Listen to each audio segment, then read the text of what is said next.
Ainur, I know you received a great education. Is it true that you even spent some time studying in Poland? Yeah, I spent a semester studying in Poland and it was a brilliant experience. I bet you got to try some traditional Polish dishes while you were there. Yeah, absolutely. The cuisine was very rich and diverse and it brought only very good memories. So you're a lucky gal because today you're gonna relive those flavors. Our guest today is the Chargé d'Affaires of Poland to Kazakhstan, Mr. Michał Łabenda. I'm so excited. Let's dive in.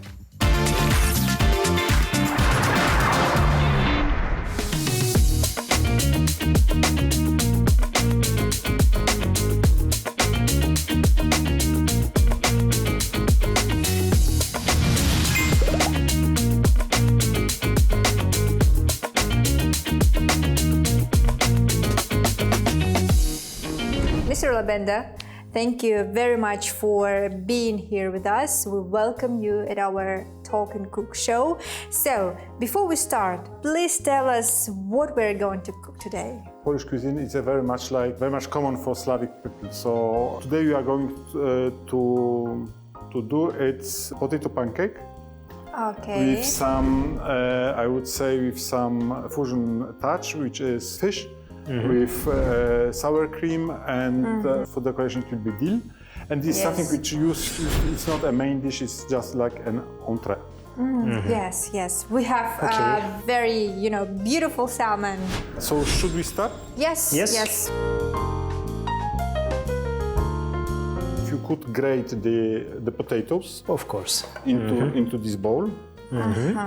And what we can just have a small discussion when Dauren is doing the hardest job, because afterward, what you have to do is just at the end to grate the.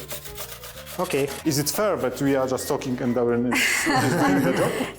I can do join the job the as well. conversation, So. yeah. I can do it, but it's Yes. Please tell us more about Poland and Polish cuisine. What is in core of the Polish cuisine? The core, it's potato, a lot of pork, a lot of veal. Basically, it's quite a heavy cuisine. If we visit Poland for the first time, what would you recommend the most so we can Taste first, taste yes? first? Yes, the first impression of Poland. Okay, I will do the second one. Oh, you don't have to worry. Give me, please. Okay. Okay. So everybody will have the chance. Yes. So what should be our first try in Your in first Poland? try in Poland will be, I suppose, pierogi, which are dumplings. It's a little bit similar to Ukrainian vareniki. Yeah. Yes. I wanted to mention them. Our kitchens are kind of, similar in that way because we also have Okay. soups So I will give it meat. back to you for one more. Yeah. So how often do you cook this dish? This one is very popular because it's very quick and easy to do, and it's one of the few dishes that every child likes. So we do it quite often. So, Mr. Łabenda, you were appointed on this position, Chargé d'Affaires of Poland, this year. But I know it's not the first time of you being here in Kazakhstan. So No, I've studied in Kazakhstan for 6 years, 93, 99. Wow. 93, 92. Yeah, and I studied of course, in capital, which was then Almaty. I have a bad news for you, but if I could ask you also to grade. Yeah, he's more than happy And to do it. I have a good advice. Just try to breathe through your mouth, not through your nose. Okay. Yeah. I'll try. Otherwise, yes, Yeah, the tears will burst. that's it, Yeah. So you studied here, and I suppose it was here in 1993 when you started to learn Kazakh language. Yes. Because I know you speak Oh, Kazakh. wow, actually. yes. Tell us more about it, about this experience. About learning Kazakh, I came to Kazakhstan and actually I was supposed to study in Russian. And when I came, it was 93, so deputy rector of the Kazakh National University of Al-Farabi invited me and said that, of course, I'm welcomed, but the problem is, not the problem, but he told me that there is no Russian courses, exactly. There are no courses in Russian, I studied Arabic. So he told me that I should study Kazakh first, and I was very happy because, of course, it was for me a very good experience. But you know that Almaty is more, then was much Russian-speaking city. So I was a little bit afraid, but I had very good occasion because I lived among Kandastar. So they didn't speak Russian, and I was forced to speak Kazakh. to speak quickly Kazakh. Yeah. So it was very good. So the circumstances forced you, to learn the language. Was it hard for you? Very good. You know, for me it was quite hard because Kazakh is completely different language than in the Europeans. Okay, it's enough. I think it's enough. Yes. Okay.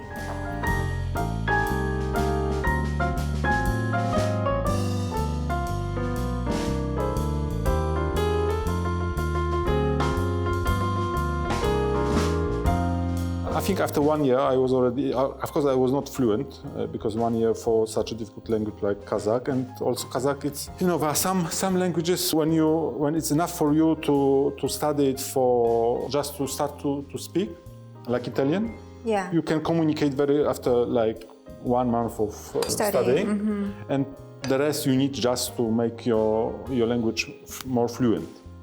Yeah. But with Kazakh, it's the richness of the language and the idioms. You have a lot of idioms.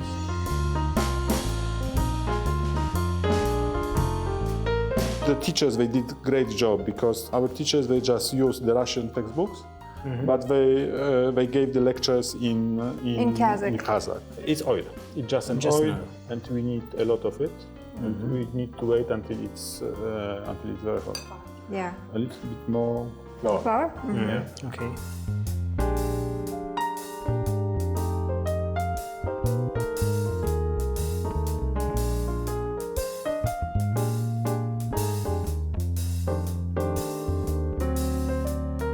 So let me ask you.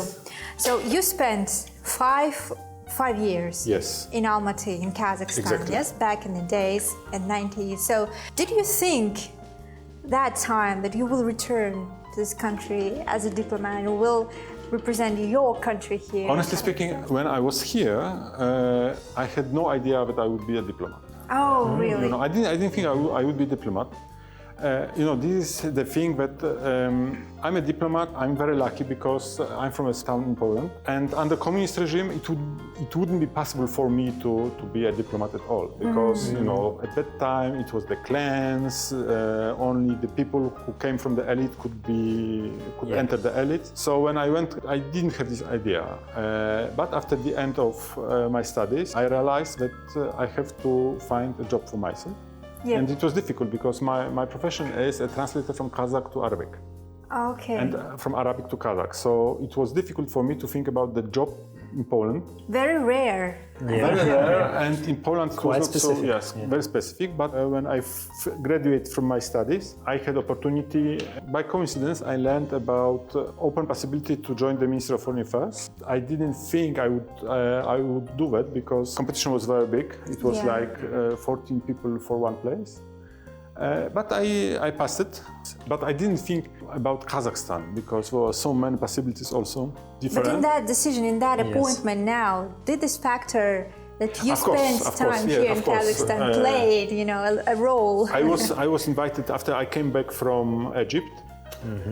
My minister invited me and told me that Kazakhstan is, for us, it's basically not one of the most important countries. It's the most important country in the region, and the region means not only the Central Asia, but more broader. And he told me that taking into account my experience and my education, he would like me to go to Kazakhstan. So that's a good thing. That's you know, paid all that effort. Yeah. Okay. Let's see if we can heal it. So, but I came here in July, and I was really very impressed how things are here because you know, Astana is really a vivid city. You have broad and clean avenues, and you have more or less rule-abiding drivers. No, after being in Middle East, I was accustomed to much more different. So may I ask you a question? Maybe it's a silly question, but anyway, There are no it's silly questions. interesting for me. You are appointed as a Chargé d'Affaires of Poland in Kazakhstan. Does it mean you will be later the ambassador? It is the question which I answer also to my colleagues. In Poland, we have now a system which can be called cohabitation, which means that Mr. President and the government are from conquering political parties. And for now, new ambassadors went through governmental procedures because Poland is a parliamentary republic. Yep. So basically it's the government who conducts the foreign policy. I received agreement, which is agreement from the Kazakh government. And I had also my meeting, my hearings in the parliament. The last step, signature of nomination by Mr. President. And Mr. President, for time being, decided not to sign an ambassadorial nomination. Nomination, yeah. But it's the question which doesn't affect, it's not for Kazakhstan only, it's for many other countries. I see. Which means that most probably in the future, after Mr. President decides to sign the nominations, I will receive the nomination as well. Okay. And what goals did you put for yourself on this position, working in Kazakhstan? As a representative of your country, and since you said that Kazakhstan is a vital partner of Poland? There is a lot of them. And the problem is that, I even made a list of long-term goals for myself, which is very easy because this is first of all development of economical ties, development of relations among the universities. Of course, visits of high-ranking officials from Poland to Kazakhstan and vice versa. So this is more or less easy to do. More difficult is middle-term goals. Of course, in the economy, I would like to raise the trade. Usual trade. Bilateral trade. It's going very, very well. There are investors from Poland. There are some also investors interested in investing in Poland from Kazakhstan. So, but you have to talk to people, you have to meet them. Negotiate. Yes. So, you have many areas where we develop our relations. Yes, I guess we're going to have even more connections in the future, because I know Poland is going to build its first nuclear power plant. So, yes. Could you please tell us how Poland came to this decision? What was the reason behind it? The reason was very simple. Of course, this is the fact that for long years we've been a coal-based economy. Yes. And coal, even if we accept clean coal technologies, it is a great burden for the environment. Now, Poland, Kazakhstan, as many other countries, we are devoted to reducing, but to have also these green technologies applied. We came to the conclusion that basically with new technologies taken from the West or from Far East, we can have a nuclear station which is safe and produces energy which doesn't bring much back to the And I think the experience of Kazakhstan also would be useful in that perspective. If I can ask you just to cut it into slices, avoiding the skin.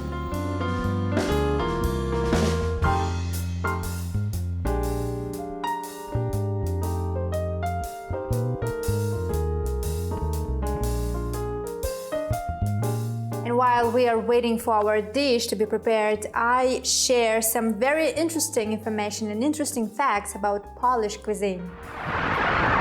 In the 18th century, when Poland was divided between Russia, Prussia and Austria, it had a significant impact on Polish cuisine. Dishes like strudel and nettle became popular due to Austrian influence. Bigos is often called the king of all dishes in Poland. This hearty stew made with cabbage, meat, mushrooms and sausage is known for its rich flavor, which deepens over several days of cooking. Traditionally, bigos was prepared on hunting trips using game meat, making it a key part of Polish hunting culture. With access to the Baltic Sea, Poland has a long tradition of preparing herring dishes. One of the most popular is herring in sour cream. with onions and apples. It's a traditional Christmas Eve dish believed to bring luck and prosperity for the coming year. When Pope John Paul II mentioned his favorite childhood dessert, kremovka, in a speech, it became a symbol not only of Polish cuisine but also of unity. His words highlighted a strong connection to his homeland and Poland's national identity during times of change.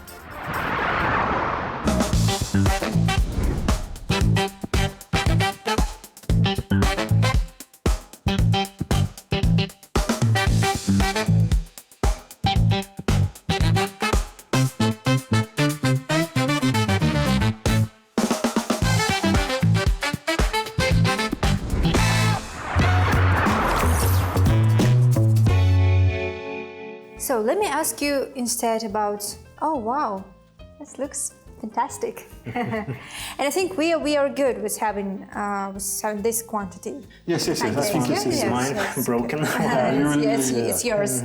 We remember it.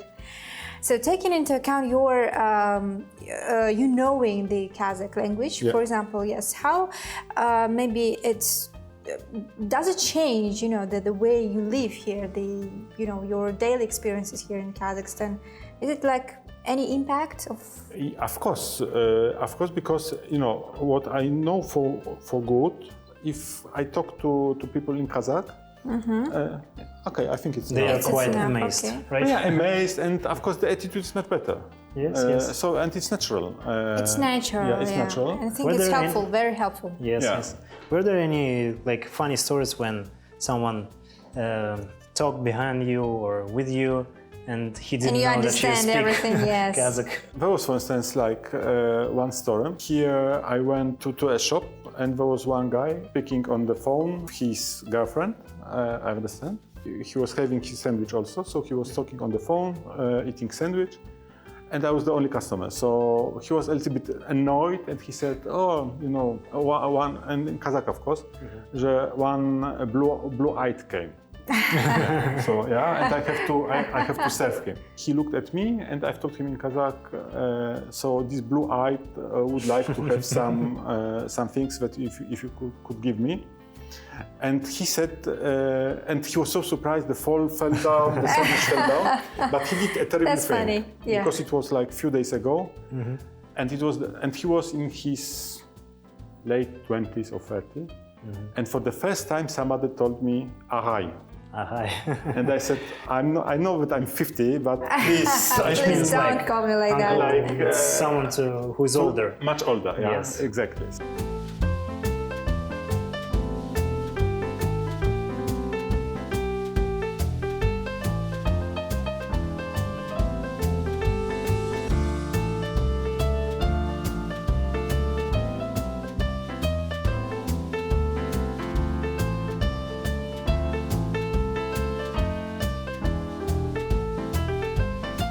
Great. So basically, this is that. Wow, yes, we're done. Yeah? Yeah. It looks great. Oh, nice. amazing. Yes, amazing. And I invite you to our dinner table to taste it. Great, thank you. Great. Thank you. Let's go. Thank you.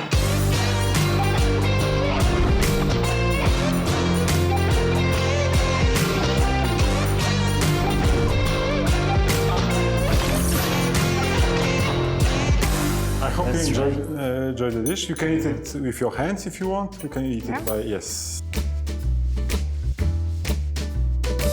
I have to say that I'm surprised You're How good- surprised. yeah. How good is it? because it's not often that I cook. So Yeah, I love it. I totally do.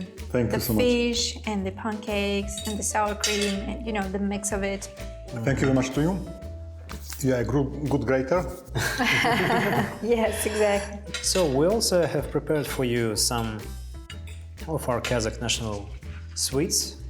So this is something we call Chargé, so it's basically sour milk, sheep milk.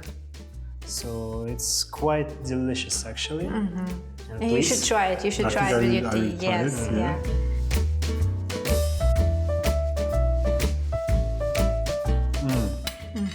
It's delicious. So you can eat as much as you wish.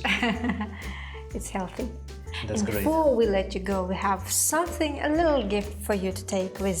Here you can find also our sweets. Oh, Please thank share you it so with much. your friends, with your family, just show it. relatives. Yes. Yes. And it's also with some, Kazakh traditional ingredients. Yes. I have to say that it's very, very attractive. And thank you very much. And very sweet. You're welcome. Once more, thank you very much for having me here. And I hope that I did the job as good as I could. Yes, we all did. We all did today. Yeah. And that's it for today. For more episodes of Talk and Cook TV show, please follow us on Silkway TV channel and all of our social media platforms. See you next time.